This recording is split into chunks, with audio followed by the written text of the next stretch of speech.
আজকে আমি ঢাকায় এসেছি। সন্ধ্যার সময় একটা হোটেলে ঢুকলাম আর ভাবলাম আমার ফেসবুক বন্ধুদের দেখাই কিভাবে নান রুটি তৈরি করা হয়। ঢুকে আমি অর্ডার দিলাম নান রুটি আর চিকেন চাপ। খুব জনপ্রিয় একটা কম্বো। খাবারের জন্য অপেক্ষা করার সময় ভাবলাম আপনাদের দেখাই নান রুটি বানানোর পুরো প্রক্রিয়াটি।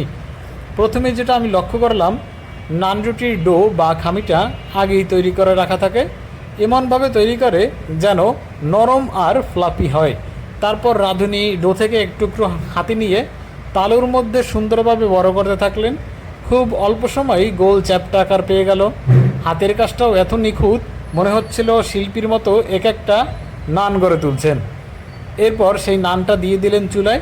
চুলাটা কিন্তু আমাদের ঘরের চুলার মতো না, এটা এক ধরনের বিশেষ তন্দুর বা ওভেন।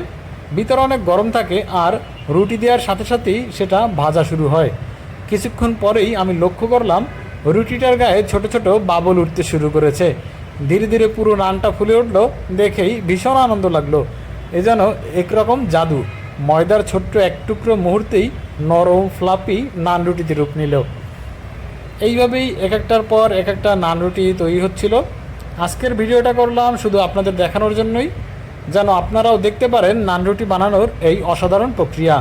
আশা করি ভিডিওটি আপনাদের ভালো লাগবে এবং ফলো দিয়ে আমাদের পাশে থাকবেন এবং ভিডিওটি সম্পূর্ণ দেখতে থাকুন। ধন্যবাদ।